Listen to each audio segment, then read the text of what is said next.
정부는 작년에 신직업군 41개를 발표했습니다. 새로운 일자리 창출을 하겠다는 박근혜 대통령의 공약사항의 일환입니다. 그 가운데는 민간조사원, 일명 사설탐정 양성화도 들어있습니다. 지금은 흥신소라고 해서 사실상 불법적으로 뒷조사를 하는 업체들이 난립해 있죠. 실종자 찾기나 도피자산 추적 등으로 한정해서 합법화하겠다는 건데 일부 기대도 있지만 우려도 큰 상황입니다. 먼저 국내에서 이루어지는 민간조사 실태를 이지은 기자가 취재했습니다. 경기도 수원에 위치한 한 카메라 렌즈 업체입니다. 이달 초 한 민간 조사 업체에 도감청 의뢰를 맡겼습니다. 민간 조사 업체는 회사에 도착하자마자 007 가방처럼 생긴 장비 4개를 꺼냅니다.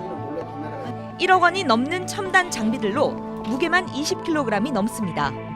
하고 외국에 수출도 나가고 있는데 기술이 계속 유출되고 있습니다. 건물 자체에 도청기에 의해서 기술이 유출되는 것 같아서 그걸 한번 진입 파악을 하기 위해서 그렇게 해서 한 직원이 도감청 여부를 확인하기 위해 신호 체계를 점검합니다. 불법 주파수로 작동되는 도청기가 있으면 숫자가 딱 정지를 합니다. 불법으로 작동되는 신호다 아니다라고 우리가 판단할 수 있는 겁니다. 사장실부터 시작해 200제곱미터 사무실을 모두 살핍니다. 몰래 카메라가 있는지도 확인합니다.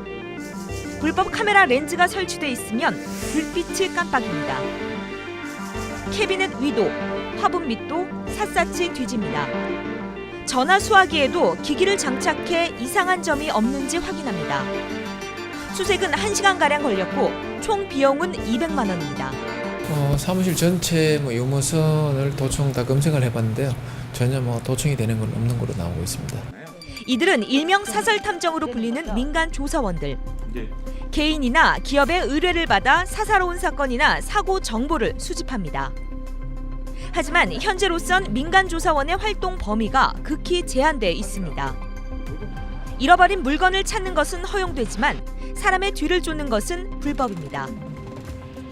이렇다 보니 개인정보 등을 수집하는 과정에서 부정행위가 이뤄지기도 합니다.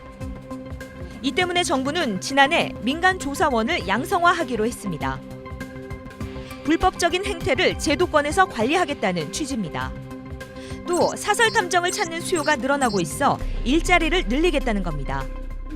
벌써 학원 등에선 관련 교육 과정을 운영하기 시작했습니다. 서울에 위치한 한 대학의 평생교육원. 30여 명의 교육생이 강사의 한마디에 집중합니다.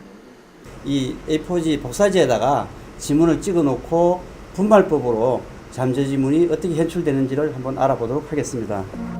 흰 종이에 검은 분말을 칠한 뒤 필터로 보니 지문이 확연히 드러납니다. 도감청 기기를 다루는 법도 배웁니다. 기업체 내지는 가정집에 보면요 주름으로 이렇게 막 돼 있고 이러다 보면 그거 아무리 손으로 잡아봐도 우리는 감을 느낄 수 없습니다. 주파수는. 그때 이제 이걸 갖다 대는 겁니다. 또 다른 곳에선 몽타주 그리는 수업이 한창입니다. 인상착의의 특이점을 분석해 컴퓨터로 그려냅니다. 지난 한 해에만 200여 명 가량이 이런 교육을 받았습니다. 주부와 학생들도 있지만 전직 경찰이나 전직 수사관들도 적지 않습니다. 이런 나이에 좀 퇴직을 했는데 나머지는 충분히 한번 인생을 투자해도 될 만한 그런 분야가 아닌가라고 해서 이제 집중적으로 함께 하게 된 겁니다. 관련 업계는 민간 조사원의 활용도가 점점 높아질 것이라고 전망합니다. 가출인이나 해외 도피 사범이라든지 피해 사실에 대해서 채권 채무 관계뿐만이 아니고 일단 분실물, 유실물 같은 경우도 있고 특히 실종 가출인 가족을 둔 이들은 적극 환영하는 분위기입니다. 경기도 안산시의 고잔역. 70대인 손양비 씨는 이곳에서 10년째 전단지를 돌리고 있습니다. 아이고 아들 찾고 싶은 마음이 굴뚝 같죠. 잠을 한숨도 못 자고 있어요.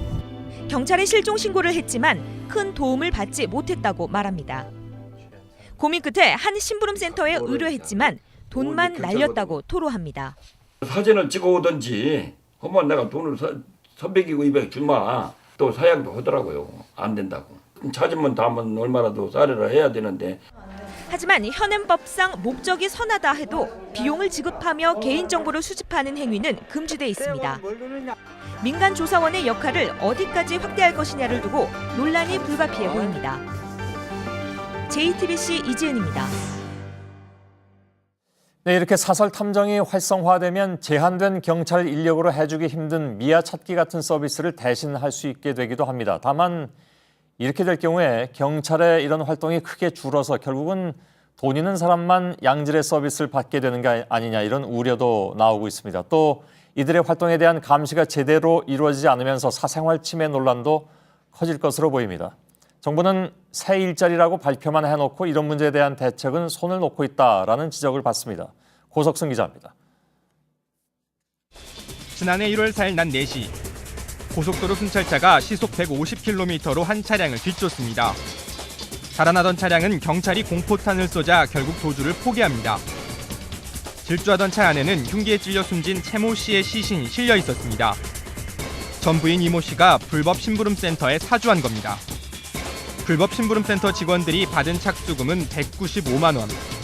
이혼한 전 남편에게 결혼 후에 준 돈을 받아서 달라는 부탁을 받고 불법 심부름센터나 흥신소 등을 통해 개인의 사생활을 파헤치는 범죄가 늘고 있습니다. 이런 폐해를 막기 위해 민간조사원 자격과 업무 범위 등 법적 근거를 마련해 양성화시켜야 한다는 목소리가 높습니다. 하지만 불법 부당행위가 더 빈번해질 것이라는 지적입니다.